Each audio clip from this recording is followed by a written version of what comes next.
Hi guys, today we will talk about how to take photo to your background on your WeChat app. Or we're going to figure out this solution or know how you can do that on your WeChat app. All you have to do, you just go down here, you click here on me, then it's going to take you to next window here.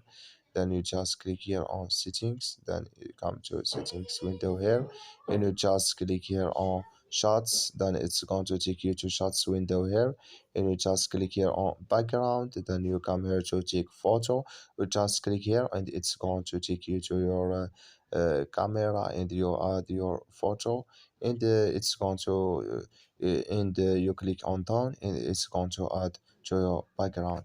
Thank you for your watching. Don't forget to support us by like and subscribe. So just follow these ways and it's going to work with you. So see you in next video.